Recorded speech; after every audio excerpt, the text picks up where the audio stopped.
This is Indecisive Cinema, episode 38. How you doing today, Marissa Merritt? It's a different person than I'm normally talking to. So, I had an idea today. Today's like Sunday's like our cheat day for Marissa and myself, and we usually like grocery shop and we eat whatever we want, and we usually do go on some kind of date or something like that. On Sundays, it's just kind of our day. And so we went and saw Phantom Thread today at Alamo Drafthouse. Thank you to Alamo Drafthouse for showing a screening of that movie. We had a great time. They served tea with the movie. It was really nice. And I decided like midway through that I really wanted to talk about it because there's a lot of things. I've been thinking about this movie for a long time, and we've talked about it on the podcast like several times in the past few months. That's the word, right? Mm-hmm. And so ultimately, I think like seeing it today on the big screen and being kind of just having no distractions, I have a lot to talk about it. And so rather than forcing Carlos to watch Phantom Thread on the Sunday afternoon, I figured maybe I'd just record a quick little mini episode with my girlfriend Marissa. So let me have Marissa introduce herself because she's never been on the podcast before. You got to get close to the mic, Marissa. Otherwise, we can't hear you. So it's probably anyway, not the worst thing. Fair enough. I'm just kidding. Go ahead and introduce yourself. Hi, I'm Marissa Merritt. She's never done a podcast before, so she doesn't know how this works. She doesn't even listen to podcasts, really. That's true. But so I kind of forced her to do this, Yeah, but she's been a trooper. She's excited, I think. But we'll see.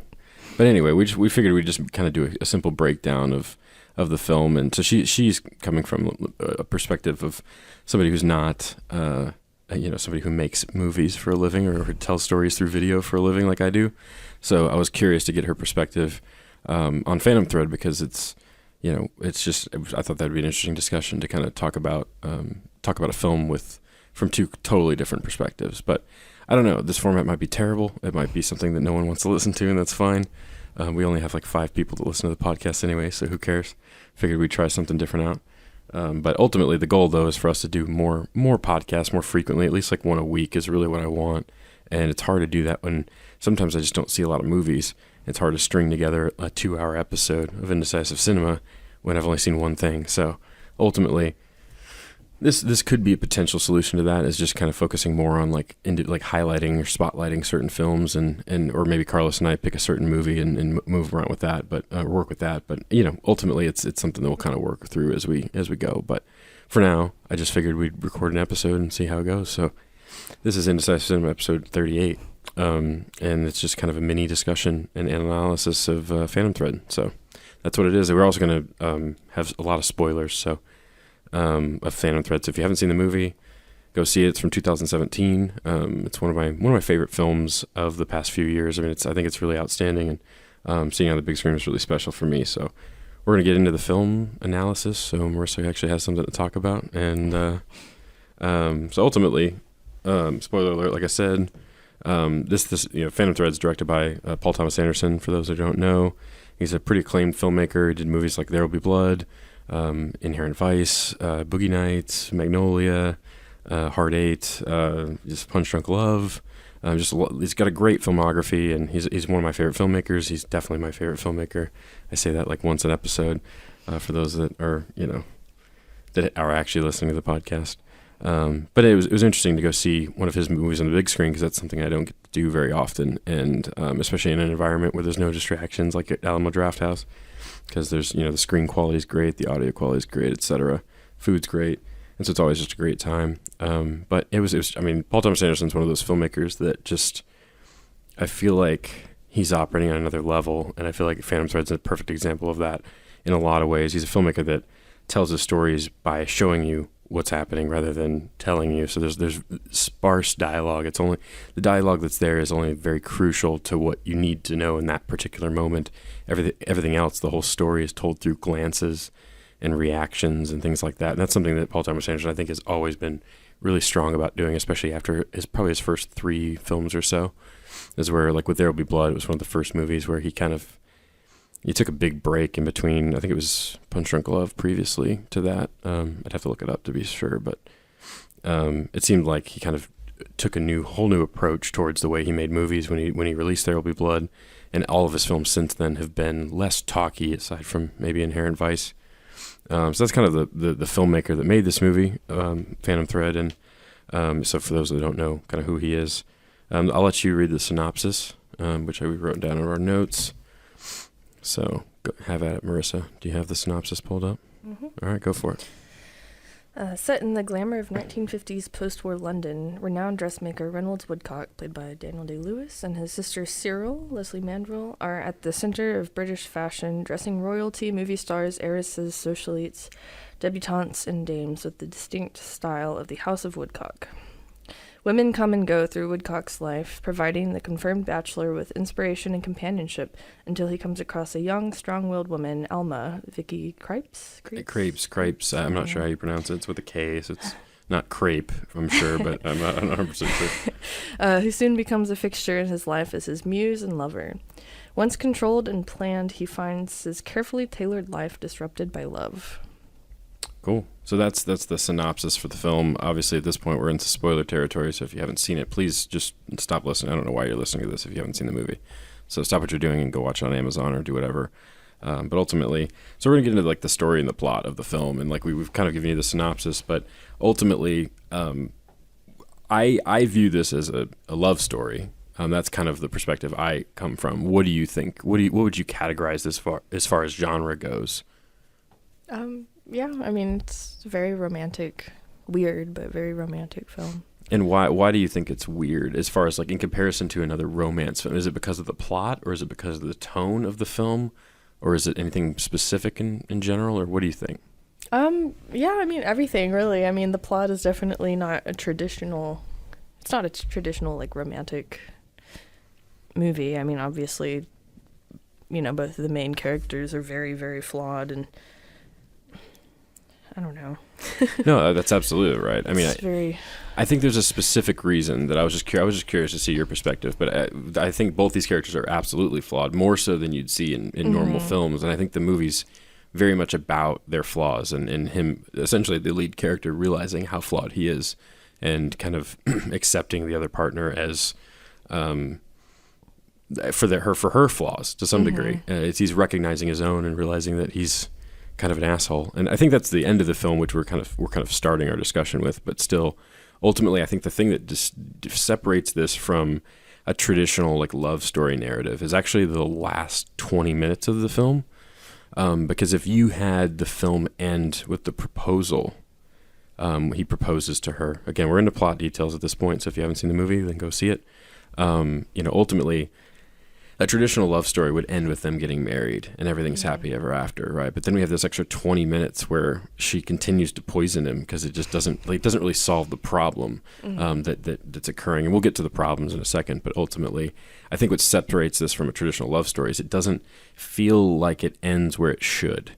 And I think there's a reason for that. And I think the film is structured in a way that one of the themes of the movie, in my opinion, is this idea that the Woodcock character, played by Daniel Day-Lewis, is cursed to some degree. There's this idea that him and his whole family are never meant to be married, right? And the reason that I think this, again, going back to the point about how that this is different from traditional romantic films, is even him solving the marriage thing. He got married, doesn't seem to solve a lot of the problems, and it seems like he comes to this realization the scene before he proposes to her, or like the evening before, which I think is essentially the climax of the film, where he sees his own mother.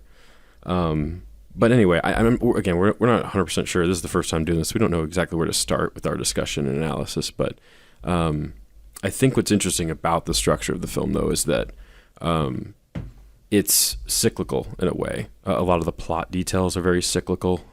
Even Johnny Greenwood's score pairs with that perfectly, in my opinion. Like, there's themes throughout the film of like where they're at in the relationship, as far as like when he first sees her, this like I think it's a harp that plays. It's like I'm not going to hum it, but there's a theme that plays during that moment where he sees her in the diner and their love is starting to kind of grow. And then as he becomes more frustrated with her, which is kind of this traditional thing that we've seen. The film opens with him and Cyril sitting in an office or sitting in there like where they have breakfast, and Daniel Day-Lewis he's with a previous partner at this point, not Alma, The film doesn't open with this, so it's like the second scene. It's when we're introduced to Woodcock. Maybe we should take a step back. I think I'm diving into details too quickly. So maybe let's start with the beginning of the film, which is the opening of the film is actually Alma being interviewed by the doctor. Mm. And we figure out that this takes place almost in the second act. I think this actually takes place during the climax of the film, or during one of the climaxes of the film, when the doctor comes over because he's sick. Actually, I forget what act this is in. We just saw this movie, and like 3 hours ago. But ultimately, though, we know that like this interview that's happening, we don't know who this doctor character is at the very beginning of the film, and she says something along the lines of like, he says, "It must be hard to love somebody like him," and she says, "Yes, but in exchange for his love, I give all that I am," or something like that. It's a line similar to that. And so that's kind of where the film picks up, and we see that she clearly has a love for him that's despite his flaws and despite his challenges, she gives him his all, and that's what to some degree she feels like he deserves, at least the beginning. And it has this kind of ominous score playing underneath it, which is kind of strange. And then it jumps to the House of Woodcock, where he's having breakfast with his current partner, and she basically tells him, and there's a specific line, and I'm paraphrasing, so I apologize for those that do know the line from the film, but she says something along the lines of like, "What is it going to take for you to love me?" or something like that, or for me to receive love back. And that line is mirrored or echoed later in the film by the Alma character, when they're in the same room, and she says, "What does it take for?" I think she subverts his expectations, and he's surprised by it, because she says something along the lines of like, "What's it gonna take for you to?" I don't remember the line. It's when Cyril and him. He's complaining about Alma to Cyril, and she walks in behind him. I think is the scene where it happens, or either that or it's the dinner table scene when they argue. But it surprises him. And so anyway, we would jump back to this very first scene with him where she says, "What's it going to take for you to love me more?" And he's like, I don't think you understand. Like, I love you. I'm trying to show you that. And to me, that opening scene seems like he's just kind of tired of her. He's moved on. And Cyril recognizes this and says, like, "Do you want me to ask her to leave?" And we never see that girl again, right, in the film. And then I think the following scene is when he goes to the diner to have breakfast, and that's where he first lays eyes on Alma. It's clearly very, very, I think it's like the day after he breaks up with his previous girlfriend. And so Cyril's concerned about this, which we see later in the movie. But, and so he sees Alma, and what I like about this scene, is, and sorry, I know I'm talking a lot. I'm going to try and engage Marissa with this as much as possible, but, you're a server. I love when she like, I think the first time we see her, she stumbles over a table and like falls and almost drops everything. And then she looks up and they catch eyes, and then she laughs at herself. Right. Mm-hmm. And that self-awareness, I think, impresses him. That's at least what I take away from his response to it. And she walks over and asks him what he wants for breakfast. And I'm curious to see what your perspective is on that scene, from like what you think. I mean, you are a lady, because I'm curious to see like if we're trying to read between the lines, like what it is about him that attracts her to him, right? Because to me, that scene reads as even like she takes his order, this ridiculous order of like 15 items or something, and she takes the whole order, and I think is she writing it down the whole time or not? Yeah, she's writing it down the whole time, and then he asks her, "Can I see that?" And I think she says, "Sure." He says, "I'm going to keep this. Will you remember?" And she says, "Yes." And so he keeps her notes, because he's trying to test to see whether or not she's listening to him. That's at least and now this is a guy who has already, to this point in the film, has come across as like a total asshole based on the previous scene before. And we've already opened the movie with this scene where Alma describes him as being somebody that's kind of difficult to love, or at least the doctor does, which I think in that scene, well, we'll get back to it later. So anyway, I'm curious to see like what it was about that interaction for Alma. What do you think it was that drew her to him? Not just the way he dresses, but like Like, because he's kind of an asshole. We know that. So what is it about that character that's compelling from somebody that you'd want to go have dinner with? I don't know. It's just curious to me because again, I guess he's charming. Yeah. Right. And the way he speaks, it seems like he kind of knows what he wants, but I don't know. And maybe I'm just trying to read into something that's kind of obvious, but, and then I don't remember what happens after that. Do you, like, specifically? After the diner scene? Yeah.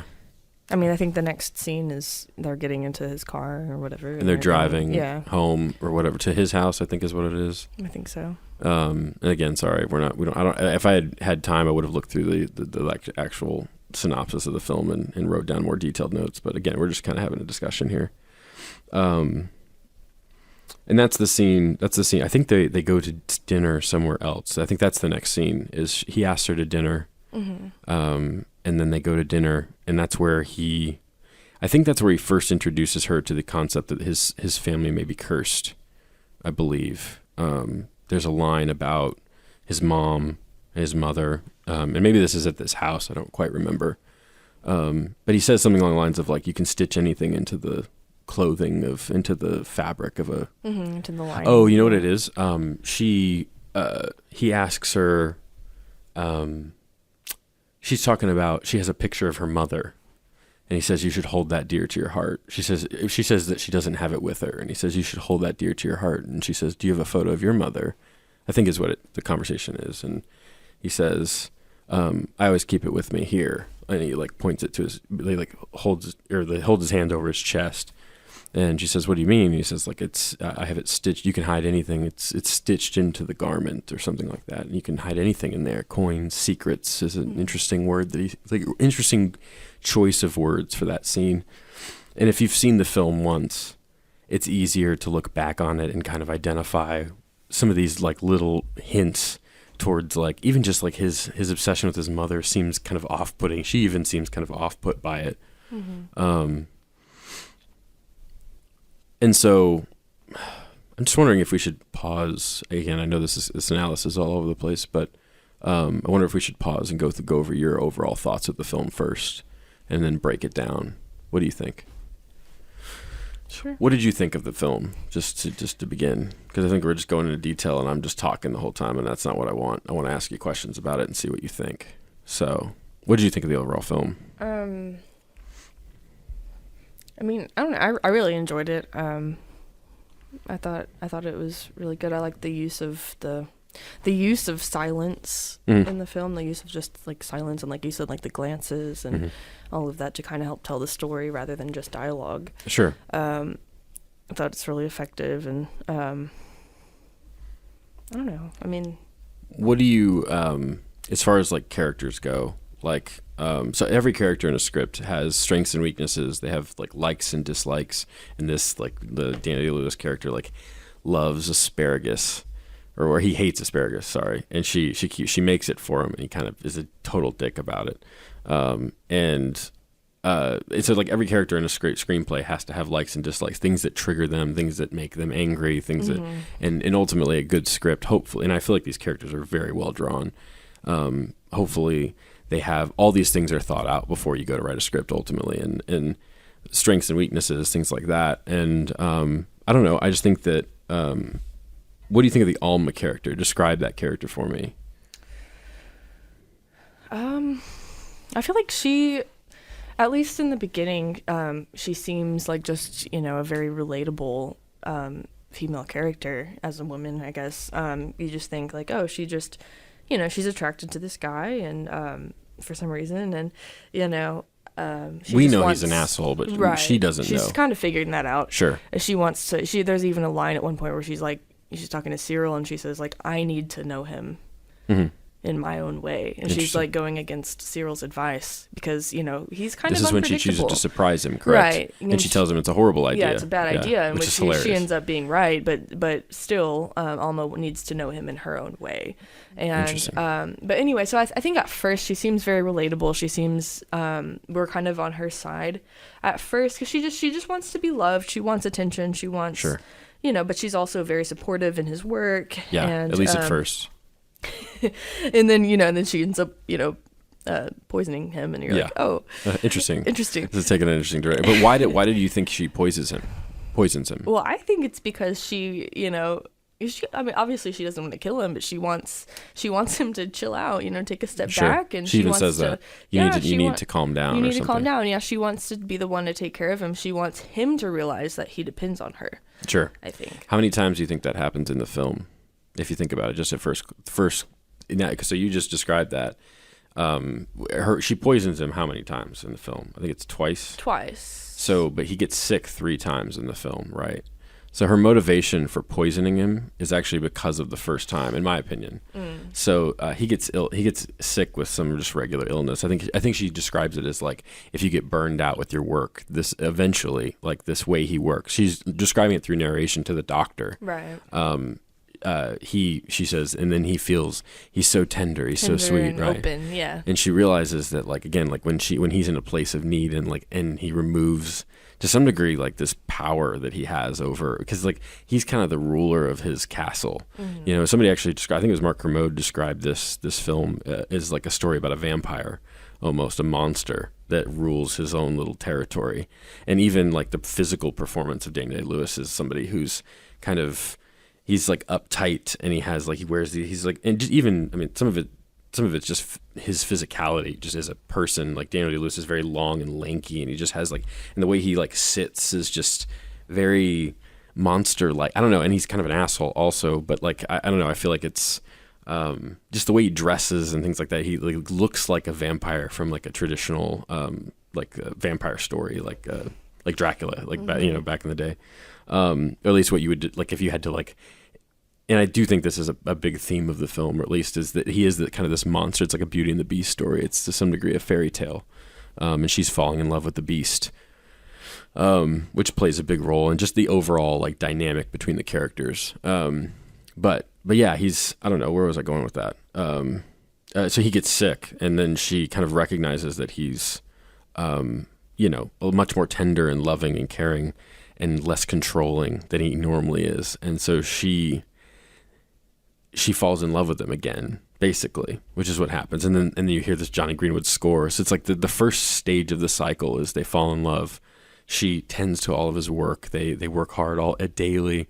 And, there's this terrific shot that they mirror later in the film of her standing in frame, like in the middle at like 4:00 in the morning or something. And he's working on the dress behind her. And she's just, I can stand still for hours, is what she says.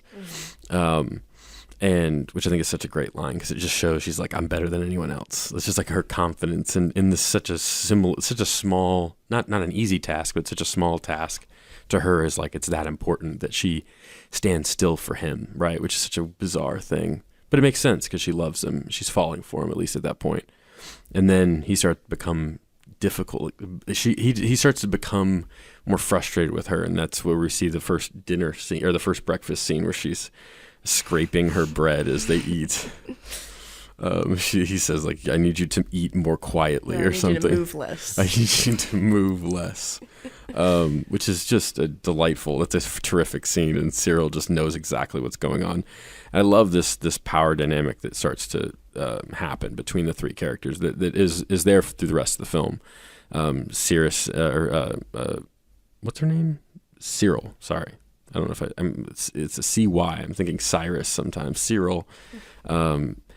It's to some degree, I think Alma begins to become jealous of Cyril and the relationship they have. There's this great scene in the restaurant. They go to a restaurant at night, and the 2 of them are sitting there talking, and they're having a really good time, Alma and the Woodcock character. And then Cyril comes in, and she recognizes that he kind of is like, I've ordered you, I know exactly what you want.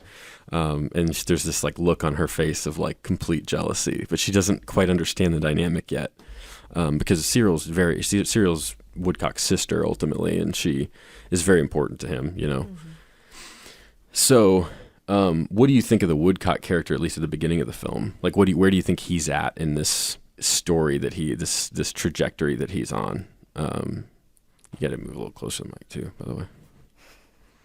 There you go. In the beginning, I mean, I don't know. And he kind of stays this way throughout the film. He's very wrapped up in his work. And Sure. I think it's very obvious, even from the beginning, that takes priority over everything. For sure. You Absolutely. Over any relationship. Over anything. He doesn't even, when in that first confrontation, he doesn't even look at the girl. Yeah. Yeah. He's like done. He's like, I don't even, if you don't think I love you, then leave. I think it's basically what he tells her. And Alma is so different to him. There's something about her that's so different, and it's so clear. She even says, because it seems like she's testing him, and he appreciates it, and he respects it, and at least is the way it comes across to me. It doesn't mean he's not an asshole sometimes, but it definitely means that he, I don't know, recognizes that she's just as strong as him. And there's this great scene where it has this great, terrific Johnny Greenwood, the harp score. Is this moment where he's holding her hand and they're walking near a lake, and she says, like, whatever you do, do it carefully. Mm-hmm. And then he turns away and smiles because he recognizes that he just loves how combative she is to his world that he's created for himself to some degree. And I feel like that's different from this these other women that he's dated, and I think he recognizes that. And so ultimately that scene where he gets sick is kind of the ending of the first act. They fall in love, and then things start to he gets more frustrated with work. There's that great line that great scene where, Woodcock is like, he's sitting there like drawing or designing dresses, and she's talking about how itchy the dress is that she's in. And he's just like, it's the best, period, or something. And Cyril's like, no, it's the people, our clients love this material. Like it's right. It's the right thing. And Cyril, Alma just doesn't understand it because she's like, yeah, but it's not comfortable. Yeah. And the two of them, Cyril and Woodcock, are both to some degree set in their own ways about what's right, because ultimately, and I think this movie is very much about the fact that, like, especially this character, you have this character who's so stubborn, and he's got his own world that he's created, and there's these people that he's fallen in love with that are trying to destroy that world. He even says it in that line where they get into an argument. He's like, I feel like I'm beset on all sides. Like, I feel like I'm under fire. Like, you're trying to destroy my entire life. You're trying to destroy my evening and possibly my entire life, which is just an outstanding line. So it feels like there's this external pressure from the people that he dates to pull him away from what he's passionate about, right? And the challenge with that, though, is it plays out in him ruining the relationship by not prioritizing them as equally as his work, right? And that's just a challenge for him, and it's a challenge for Alma as well, because there's this dynamic that gets created that she feels like she's not as important, is at least what it comes across like to me. And so then he gets sick because he's working so much, and she cares to him, or cares for him during that time, and then they fall in love again, and there's this again just like this swell of like I don't know, like in any relationship you go through hard times and then you figure it out, and then everything's good again for a while, right? And then you get to that point where it starts struggling, and this film is very much, I do think the overall point of the film is that that's what relationships are like. I think relationships they're tough, they're difficult, and the good ones that last overcome these day-to-day challenges and things like that. But for these characters, I don't know, it just feels like they're too caught up in the day-to-day to kind of recognize their own mistakes as they go along. And so he keeps repeating his same mistakes, and that's what, like, for at least the Woodcock character, what I think the movie is trying to say is that I don't know, he keeps making mistakes with women. He doesn't listen to them, like with Alma. Like imagine with when Alma said that the dress is itchy. If he had just listened to her, right? It's like, I know that the fabric, and they know more than she does about this particular subject, and so, but his approach towards it though is just so rude. Like, I think he says stop, like he just interrupts her in the middle of her line. I do love the exchange though between the two of them, because she just kind of snaps back at him. And ultimately, he like lays the hammer down at the end of that conversation, which I think is the flaw in his behavior, right? It's like, it's one thing to be right and to know you're right. It's another thing to like take that out on somebody who doesn't know. And that happens repeatedly through the film because he has all the power. He's the monster. He's the beast. Ultimately, he owns the castle that they all live in, the House Woodcock. It's like they use that phrasing, I think, deliberately. To create this picture that he, again, it's like the mansion. It's this thing that he owns, basically. And so I forget what happens in the middle. So that's kind of the first act, is what we just described, that they fall in love and, he attends to his work, and then it seems like the line between work and romance just starts to blend, and she starts to have a challenge with that. And then I believe the same thing happens in the second act, and it comes to a head with the scene where she poisons him, right? Why do you think she poisons him at this point in the film? Like, ultimately, I don't remember exactly what leads up to it, but why do you think that she made that decision? Well, like you said, she's fed up with, being put, below, as a priority, I guess, below his work and everything. And, like you said, he's being more and more frustrated with her, and he's unpredictable. She tries to do these nice things for him, that's scene what where happens in the second act, is when she tries to surprise him. Well, and I think even before, I might be wrong, but I think before that, he's working and she brings him the tray of tea, and he's just like, what are you doing? Like, take it away. Exactly. And she says, it's gone. And he says the distraction is still with the room. He's so rude. And again, there's a perfect example, though, of the fact that she's trying to care for him, and he's like, I appreciate it, but like that you're interrupting me, right? And it's like, that's no way to treat a person. And so she's just trying to level him, I think, basically. She's trying to bring him back down to that level where she can be important to him again. Exactly. And she feels like the only time that she's important to him is when he needs her, literally. Exactly. Yeah. It's 100%. Where she, even to the point where, Cyril's like, no, the doctor is here. He needs, and she's just like, no. What's interesting about that too is the whole Cyril thing with when she poisons him. Cyril's onto it too. She suspects something. It seems like, at least to me. She doesn't want the doctor to recognize that he's been poisoned. Yeah, exactly. And then they bring the doctor in, and he tells him to fuck off, basically, is what it's literally what he says. He calls him a boy and then tells him to fuck off. And it's like, ultimately, I don't know, that's interesting to me, that like, and Cyril actually ends up backing off after he says that, because she sees that Daniel Day-Lewis chooses to be in this state, or at least that he's fine, to some degree, because he was not unwilling to ask for help. Like, he's one of those people that tries to do everything himself. And I think he initially faints. I forget, again, the challenge of this film is it is a movie that's about cyclical behavior, and the characters learning from that. And so when I talk about first and second act, I'm not sure that this fits necessarily into a perfect 3-act structure. I think overall it's a movie about two people falling in love, and then, learning that it's difficult to be in a relationship and maintain all of your other priorities, and then working through that, right? But then there's another step, there's another added thing to this movie, and that's what I think differentiates this from traditional romance films, is the fact that it has this extra piece to it that's really interesting at the end, which is after, again, where a normal romantic film would end, where they get married, we keep watching, and it's like, why are we continuing to watch them?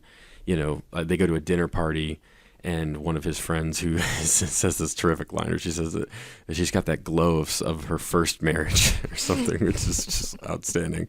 And she says, and my son or whatever seems to have taken a liking to that, which I think he's the doctor. I think it's the doctor that she's talking to at the dinner table, but I forget. And he invites her to his New Year's Eve party, basically, and tells them both to come. And then there's this exchange, because it's New Year's Eve and she wants to go dance, and she tells him that, and he doesn't listen to her. He says, that's great, but I'm going to sit here, because she actually challenges him with it too, because she doesn't. Like, what are you going to do about it? Exactly. And what is his reaction? I forget exactly. He's like, well, I'm going to sit here. I'm going to sit here and work on work, And so she leaves. She basically leaves him. There's that great moment where he like stares out the door at her gone. He's like, did she really just go? And then he chases after, and this is a very important piece of editing. He shows up to the party, and it's this extravagant ball, just like they're with all kinds of animals, and just like they have like an elephant or some. They have it's like a whole circus there, basically. It's this whole parade looking thing. And it's in this like theater that they've cleared out for this party, which is just unbelievable in itself, but just the visual aspect of it. But he ends up trying to look for her, and he sees her. And then she kind of disappears into the crowd, and he chases after her, and he can't find her. And then he finds her like leaning up against a wall, and she's really mad. And he grabs her hand and he pulls her with him. And then it hard cuts to the next scene, what's interesting about that is the placement of that and the choice to cut out he cuts out a piece in the film there to try and drive so what happens at the end of the movie is there's this shot of the two of them dancing on the dance floor. And it's one of the most beautiful moments in romantic film history for me. It's just an incredible moment because it's showing us something out of order, and it's telling us a lot because ultimately at that point in the film, when he grabs her hand and he pulls her, what we know once we've seen the actual the end of the film is that he pulls her to go dance. And so he learned something in that moment, but there's still more to the movie.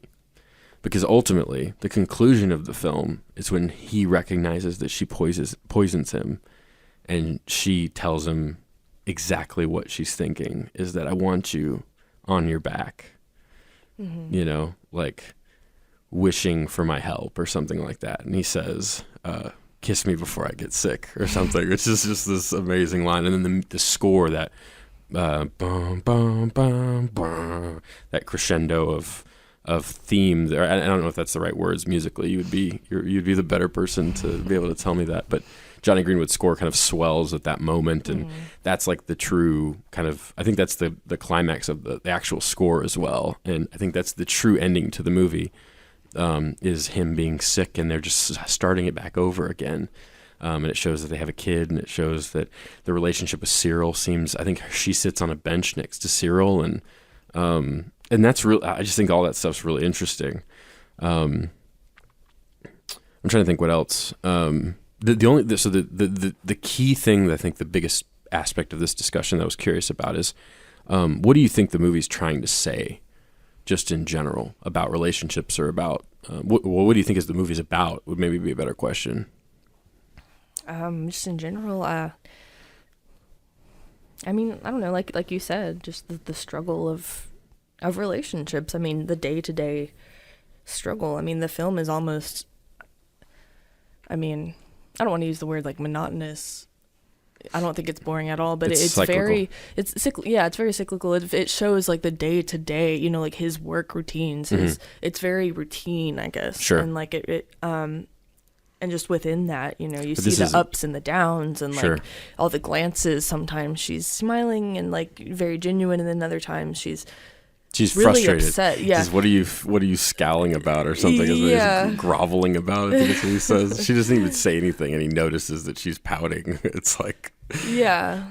What's interesting though about that, so like, if you look at the story arcs of these characters, I mean, obviously the Woodcock character is the lead, but almost just as much of a lead to the film, I think. Cyril kind of plays a smaller role in the whole thing, but her dynamic's really important to the plot and the relationship between the work and family dynamic, and just the way that, and then again, she ties in with all the cursing, the theme of being cursed, that because he thinks Cyril never gets married, and he sees that as like this, I don't know, this, he thinks he's cursed as well. His mother was never married, and then Cyril was never married. His mother was married He made twice. the wedding dress, but she could never maintain a relationship, I think is what it was. I forget all the details of that whole story. No, it wasn't his mother. It was the nanny.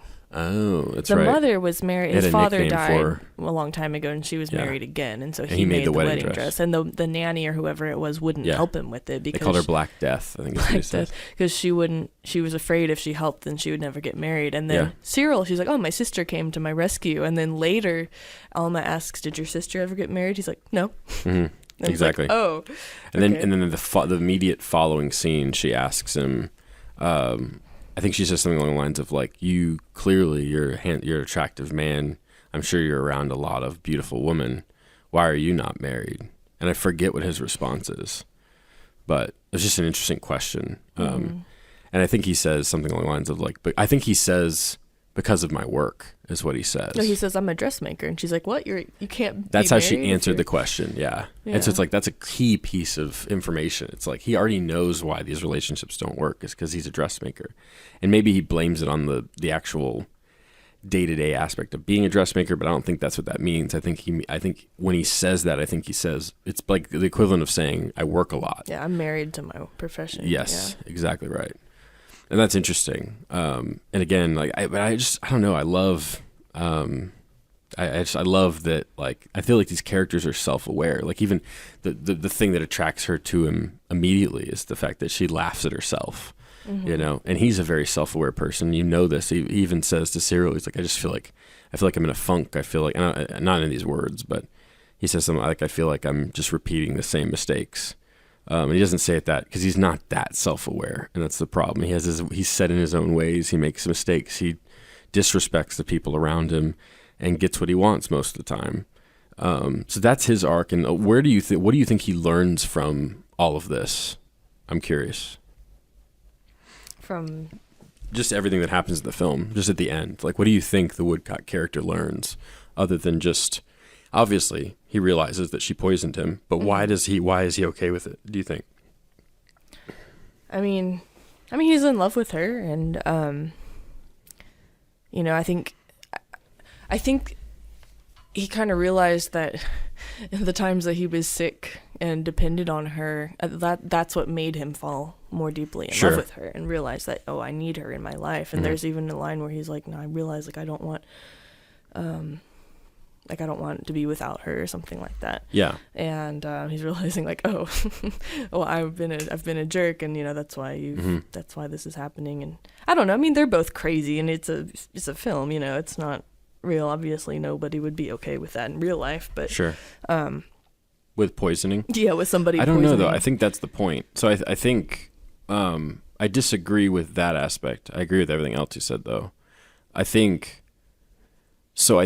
there's a few lines in the film. I couldn't pinpoint exactly a specific one necessarily, but when they have these arguments and he gets angry at her, and where he reacts in the wrong way, and it makes everything worse, right?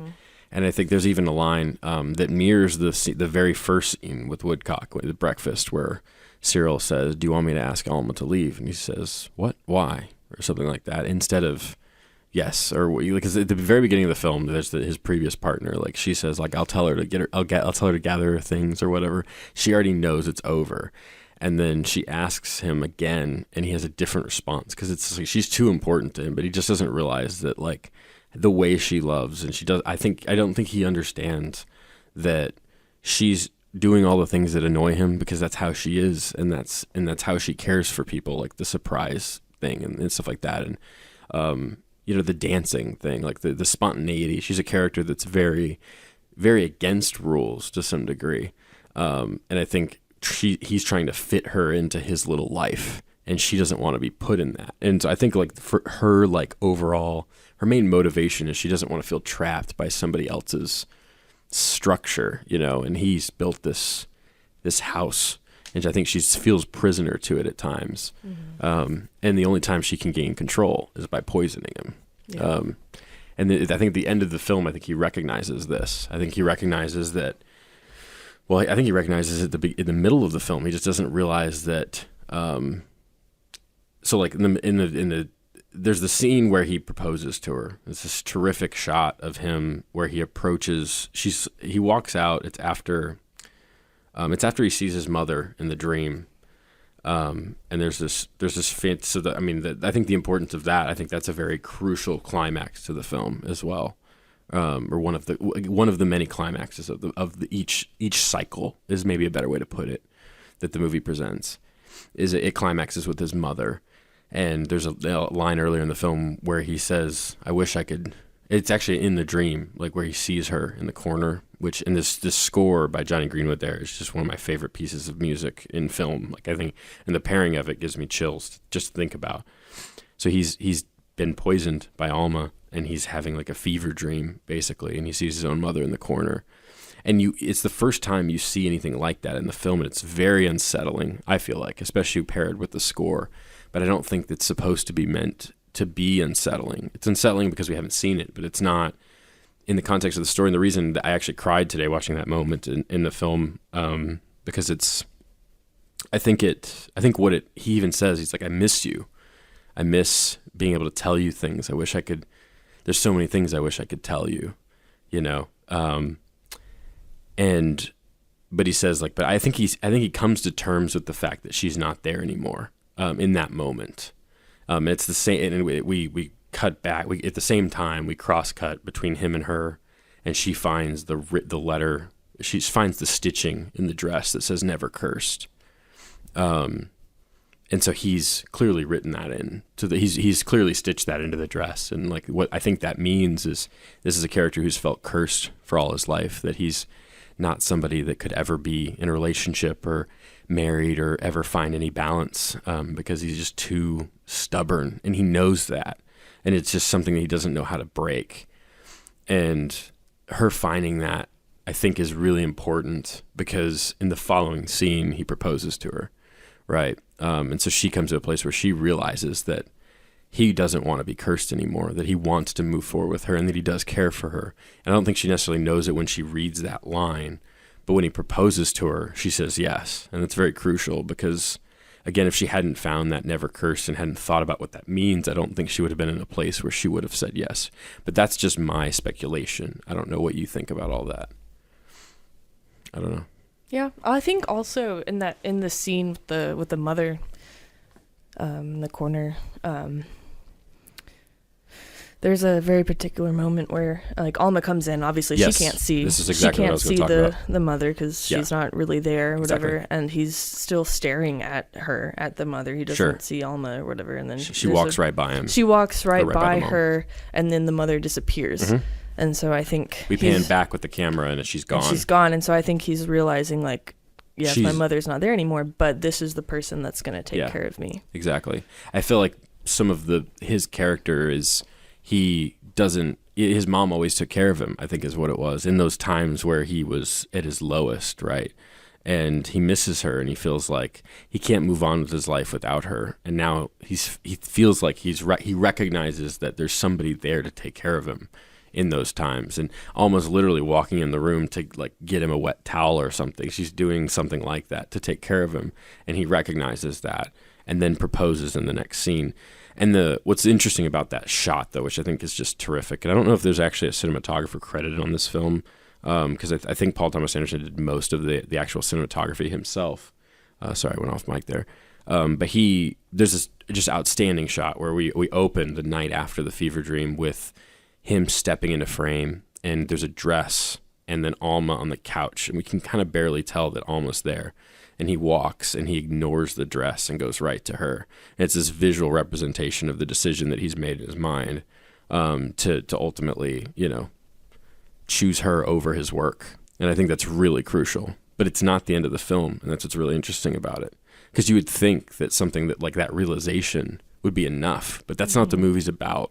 Yeah. I think that's really crucial. Well, because also, I mean, even like in real life, like that's not the end of the fairy tale. Exactly, when, right. When a couple gets married, they still have to work at their relationship. 100%. It's not over. It's not just going to be easy. Yeah. And so I think it's very realistic and very humanizing. Mm-hmm. That's a great way to put it. I didn't think about it that way. Like in real life, like a fairy tale doesn't end with the marriage, right? Mm-hmm. It's relationships go well past that. And I think that's certainly what the movie's trying to say. You just put new words to that, what I was trying to say originally. Because again, I think there's a line later in the film where he says something along the lines of like, I know who you are now. I know.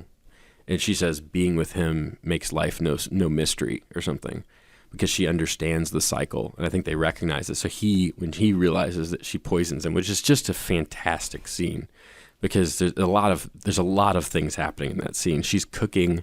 I think she makes asparagus and just doesn't even give a shit. She poisons him. I think he eats asparagus. I think that's the thing that he eats. No, he eats an omelet. An omelet? Okay, interesting. That's what she makes. It's a mushroom omelet. Did she make asparagus on the side? I don't think so. This is just a detail, though. He doesn't hate asparagus. He hates butter. And she made it with butter. And he says, that's exactly right. I like my asparagus with oil and salt. Yes. And so in the final scene for the omelet, I think she puts a ton of butter in it. And there's close-up, like the camera cuts in, and it's like distractingly close. Like it's like we haven't seen any close-up shots like this in the entire film.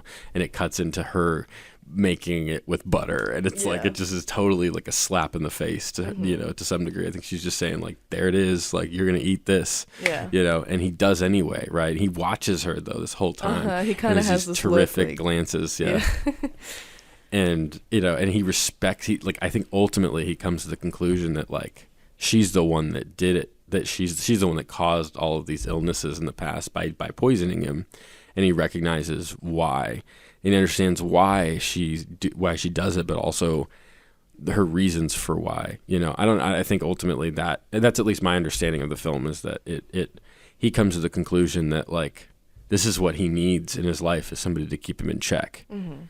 And I think that's really interesting, but I don't know if that's the exact, specific interpretation that Paul Thomas Anderson was going for, but it seems like it's pretty close. Mm-hmm. So I don't know. How does this relate to you personally? Like just that theme, or that, that conclusion that the movie comes to. Do you agree with that statement that the movie, kind of the natural conclusion is what you already said though, which is that life doesn't end with that, and relationships are difficult, and they're cyclical. There's kind of, I don't know that maybe that's a generalization, that relationships are cyclical in that way, but I do think it's pretty fair to say that it's easy to fall in love and be excited and then get caught up in the day-to-day and then forget the reasons for why you fell in love originally, and then for something to get so difficult, and ultimately for things to get so difficult to the point where you have to force yourself to make a decision whether or not you want to stay with that person. Mm-hmm. And that's where these cycles repeat themselves in this story, at least. And I think it's just masterful. And like, you could also talk about like the craft, the score pairs with that so well. Even there's like an outstanding, the film ends with the shot of her. So the shot earlier in the film that I talked about briefly earlier, where she's standing up straight for 5 hours at a time or whatever. It's so in cinematography, like there's a rule of thirds, which is a basic film technique, which is you split the frame into thirds and you put your subject on the intersections of those thirds, horizontally and vertically. And during that shot where she's standing up straight, she's not in the third. He is though, and it's like it's focused on him. She's just like an object in the frame almost. Like normally you would compose it to where she was on one of the intersections of the points, especially when you have two subjects in a frame. And in that particular shot, she's standing up straight, and so her head is almost cut off by the frame, and she's just standing there motionless the whole time, as if she's an object, basically. And that's kind of what he sees her as. It's just another woman to fill his dresses. And at the end of the film, we get the same shot, same time of day. It's like 4:30 in the morning, and she's bent over helping him with the dress, because he's like, and it's just like a visual representation, and she falls into that composition. And so it's like, it's not just about him anymore. It's about the two of them. And it's interesting to see that like visualized through cinematography as well. So there's just like, it's not only thematically, I think it's saying so many things without saying it. And that's just something that Paul Thomas Anderson's really good at as a filmmaker, in my opinion. And you could make a movie with the same things with people saying the words that they want to say, but I don't think it's as interesting as this to some degree, or compelling. Just the glances, the dynamics between characters. I think that's what makes this movie great. But how, I don't know. I mean, I guess we've talked about just how the way that like this movie kind of parallels just how traditional relationships work. So I don't know that we necessarily need to get more into that. But what are your overall thoughts, like having discussed it a little bit more? Because I know you don't have a film background. Obviously, it's not your strength. But like, what do you think of the movie? Does that does it make it any better for you, or were there any other questions you had about any of the specific details or anything? It's okay if you don't. We didn't prepare anything, so. I don't think I have any questions, but I mean, I don't know. It's interesting. It's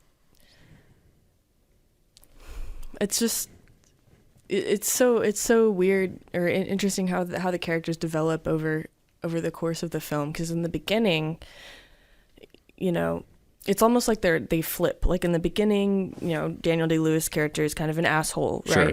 And then towards the end of the film, he becomes more human, right? We see him more humanized. The beast becomes more accepting of her. And then whereas, in the beginning, Alma is so relatable and a very human, tender, even like caring.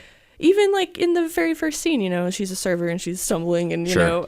I've been there, I totally, and she's very self-aware and it's funny and like she's immediately humanized. Sure. In contrast to him. And then it kind of almost flips where, she's poisoning him and sure. It's really interesting, but then they complement. So it's like I don't know, they're going to opposite sides of the spectrum, but then they're also complementing each other at the same sure. time. And, I also think what's interesting that to that point is that, not to interrupt you, I apologize, but we can come back to what you're talking about. But what's interesting also about that is I think that those characteristics are in all of us to some degree, regardless of you're the man or the woman in the relationship or whatever dynamic your relationship has. It's not a movie about like a man and a woman and the dynamic between them. It certainly can be at times. Like men can be aggressive and far more, and women can be more tender. And I think those things can complement one another. But I don't think that's the only thing. Like I can be annoying too. I can make loud noises too. And I'm a man in a relationship, or at least in terms of like, I don't think this movie is necessarily about a man and a woman and their roles in a relationship. I think it's very much about just the flaws that people have, and everybody has flaws. He has flaws. She has flaws. Like, and all the characters in this film have flaws, but they recognize them. And again, like, and even sometimes they don't. And the other one is there to kind of lift them up in those areas and compliment them in a way that's really interesting. But I don't know. What are your just final thoughts on the overall movie as a whole? I really liked it. Honestly, I liked it a lot more than I thought I would. Would you see another Paul Thomas Anderson film? Well, I thought I was going to today. We actually had tickets for Punch Drunk Love right after this, but I kind of wanted to just focus and do a podcast just specifically about this movie rather than about both of them, because it's those are two different movies. I didn't want to have, I don't know. I just wanted to focus on this one and talk about it because I feel like there was a lot to break down. I was just ready to do that, so we kind of drove back from the movie theater and just immediately put a list of things together to talk about. Maybe that was kind of rambly and, I don't know. But anyway, I mean, I guess I don't have a whole lot else to say. So unless you do, then we can probably close this thing out. So that's Indecisive Cinema, episode 38. It's Phantom Thread, an analysis, a mini episode, if you want to say. We've still been going for almost an hour. We're at 57 minutes, so this thing's still just as long as it normally is, I guess. But it's all about one movie, and that's kind of what I think we might be able to do going forward. But I'm curious if there is anybody listening. I'm curious what your thoughts are.